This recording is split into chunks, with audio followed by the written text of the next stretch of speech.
Complacent भक्ति। Complacent मतलब क्या? आरामदायी भक्ति। राइट? कि हम भक्ति कर रहे हैं लेकिन बिल्कुल कंफर्ट जोन में रहकर, प्रभु जी आराम से, अपना कोई जल्दी नहीं बैक टू कोर्ट जाने का, जाएंगे आराम से बैक टू। तो वो ऐसा एक भावना दे रहा था कि वो भक्ति कर रहा है, ऐसा नहीं कि नहीं कर रहा है, कर रहा है, लेकिन इतनी शिथिल है, इतनी ढीली है, इतनी कमज़ोर है, इतनी रिलैक्स्ड भक्ति है कि उसमें कैसे मालूम पड़ेगा कि रिलैक्स्ड है? इसमें कोई संघर्ष नहीं है। राइट? हम कोई समझना होगा कि जब भी एक व्यक्ति भक्ति में सही अग्रसर बनता है तो माया का प्रभाव एक प्रकार की नदी है जो सब प्रवाह इस तरफ जा रहा है, जोरदार। Flow of the river is on one side.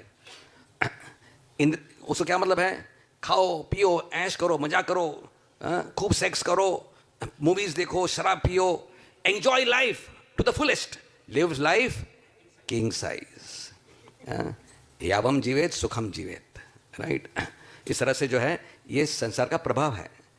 खूब कमाओ, कमाओ पैसे, उड़ाओ पैसे, यहाँ घूमो वहाँ घूमो, स्विट्जरलैंड जाओ, अमेरिका जाओ, सारे घूमो। This is the normal trend है ना।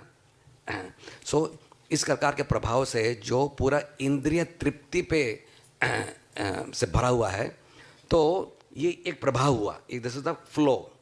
भक्ति क्या है? इस फ्लो के अगेंस्ट जा रहे हैं कि हम मानते हैं कि भगवान की सेवा में जो सुख है, जब भगवान खुश होते हैं तो हमको अलग से सुख प्राप्त करने की आवश्यकता नहीं, automatically devotees feel very very happy. नहीं तो ऐसा क्यों था कि रूपक गोस्वामी, सनातन गोस्वामी इतने बड़े बड़े जो हैं वो नवाब हुसैन शाह के दरबार में थे, तो उन्होंने क्या कैसे छोड़ दिया और झाड़ी रहने लगे। हमको झाड़ी नहीं रहना है, लेकिन उदाहरण दे रहा हूँ। राइट? कि महान महान आत्माओं ने कैसे, जबकि उनको कुछ हायर टेस्ट मिला इसलिए उन्होंने लोअर टेस्ट को उन्होंने छोड़ा है। इसलिए हर एक धर्म में इंद्रिय तृप्ति के बारे में नेगेटिव मार्किंग दिया जाता है। This world is not meant for इंद्रिय तृप्ति।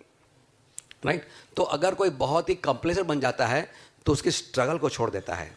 स्ट्रगल छोड़ने से धीरे धीरे धीरे माया का प्रभाव उसके माइंड पे और चढ़ने लगता है, क्योंकि वो फाइट नहीं कर रहा है। प्रभुपाद ने कहा devotee is like a spiritual warrior, क्योंकि उसको माया के अगेंस्ट जाना है। माया बोल रही ये कर, ये कर, वो कर, ये देख ऐसा कर।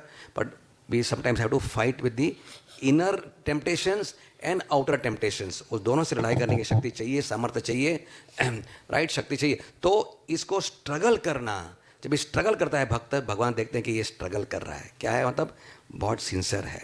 राइट?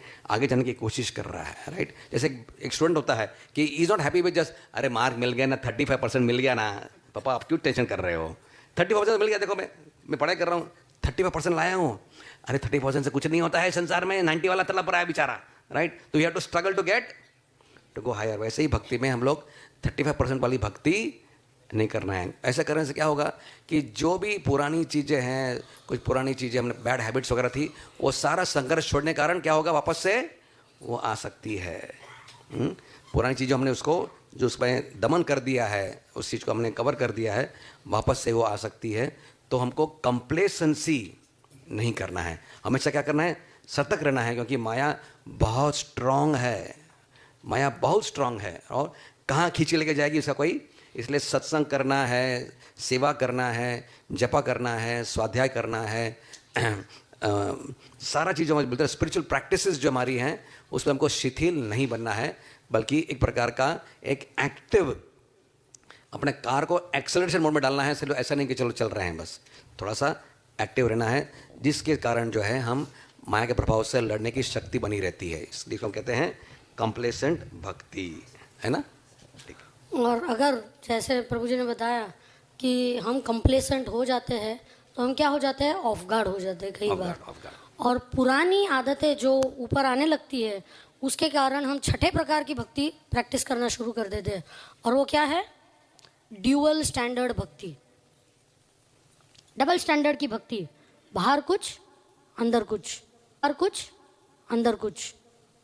बाहर के रूप में तो हम भक्ति दिखते हैं, अच्छा तिलक पहनते हैं, जप करते हैं, धोती कुर्ता साड़ी सब कुछ पहनते हैं, कर रहे, लेकिन इंटरनली किसी कारण से हमारी जो पुरानी आदतें होती है, क्योंकि हम सब अलग अलग बैकग्राउंड से आए हैं ना, हम सब एकदम शुद्ध भक्ति के बैकग्राउंड से आए, अच्छे ब्राह्मण कल्चर से आए नहीं।